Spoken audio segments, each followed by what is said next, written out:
A few weeks ago, the US government forced Anthropic to restrict access on their most capable model called Claude Fable because of some export control rules. And it just came back 1 week ago. So I only had a few days to test Fable before it charges us who knows how much money to use it. I've seen a lot of people online use Fable to create a lot of amazing cool games and graphics heavy websites and software, but nobody's really tested what it can do on the boring task, the back-end heavy side of the software. So I thought, why not try replicating a really complicated everyday software that we use, which is Microsoft Excel. So in this video, I'll show you the results of my attempt to build a Microsoft Excel clone. Then after that, only walk through step by step on how I replicate the Microsoft Excel software. And you can see what is the current limit of Claude Fable. So first of all, I want to show you how the real Microsoft Excel looks like. As you can see, we have all these tabs with working buttons,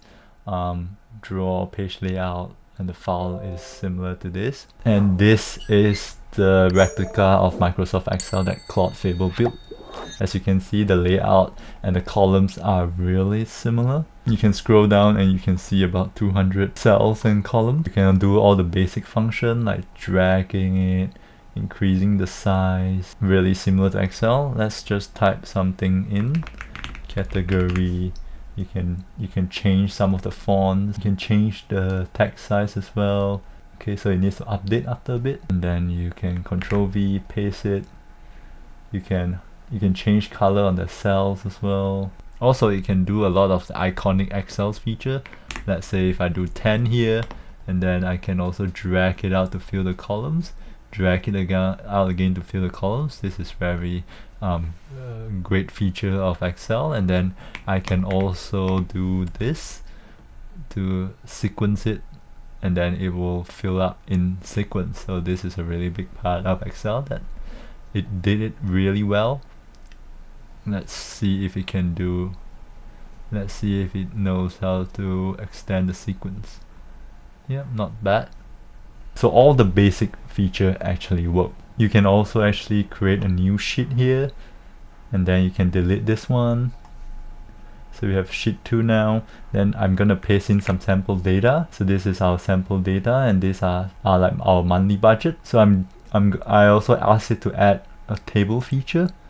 So if I highlight this and go to insert, you can see a table feature. You can click on it and it creates quite a nice table, but whether it has the correct function, let's try it out. Let's highlight a few of this category to try to create some bar charts to see whether it creates the correct bar chart. As you can see, it creates a really simple bar chart, and you can't really edit it except the title here. So you can only edit the title, you can't really edit the data. So this is where it breaks. Let's try some bar charts, some line. So really basic charts doesn't mean it's correct, and you can't really select data, so the back end kind of not work here. And the page layout, all this, has not been created. So right now, let's test out its formula function, whether it can actually do real formulas. So let me try to do, let's say, just a basic one. 5 plus 5 should be equals to 10. Okay, so it works. The basic formula actually works. Multiplication, this will be 9. So let's see if it gets it correct. Yep, the formula actually works. See if it can do some Autosum. So let's click Autosum here. It prompts what I need to enter in, so I'm just going to click here. So select reference cell actually works because I asked it to specifically create it. So let's try to see if it can highlight the rest of the cells. Okay, so it's a bit buggy, but C2, C3, C4. So okay, let's just do C2 to C3s, and then just click on enter. Okay, so it doesn't seem like it's working right now. It should be $1,139. So the select reference, you can actually select it, but you can't really, it didn't really calculate it the correct way. So let's try again. Let's try picking a column here. Nope, you can't pick a column. Let's do, let's say D2, and let's see if I can click on it. Nope, you can't click on it. Let's do D9 to see if it adds up to 1000. So it highlights the correct cell, but it didn't really calculate the correct column. So yeah, this is kind of weird. So it didn't manage to do the back-end logic of Microsoft Excel. Let's see if it can manipulate more than one cell into percentages.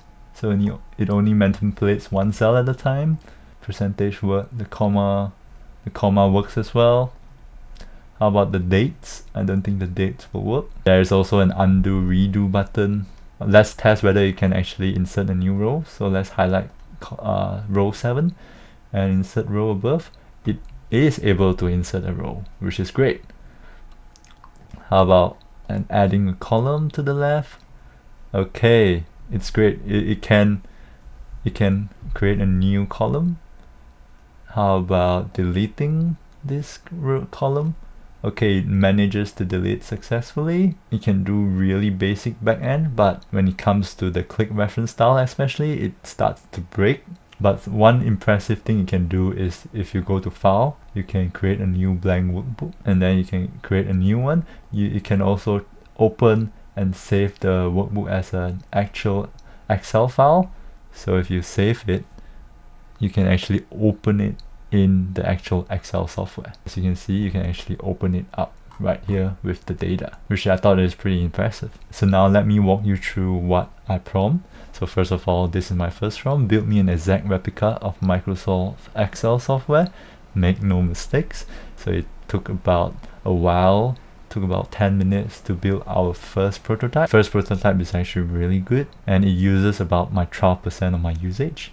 So if you see my usage right now, it is around 45% use, so it's still not too bad. After building the entire software, I asked it to add insert table and create charts feature, and then like I showed you, it doesn't really work that well. So I said the fill formulas are not working correctly. It failed to do the sum, and it comes out with the same thing. It didn't manage to do it properly. At the end, I said, sorry, can you fix the click to reference for the basic formula, because that is one prominent feature of Excel. So it should be similar to Microsoft Excel. I've tested it, it's still not working. Use all your might to fix it, and the end results is still pretty much the same thing. So that tells us a lot about the limits of Claude Fable currently. Thank you for watching this video. Make sure to like it and tell me in the comments if you tried to build something similar to Microsoft Excel and try to limit test. If you can build a Microsoft Excel better than me, make sure to also link it down your GitHub and show me the result. Yeah, subscribe and tell me if you want more videos like this. See you in the next video.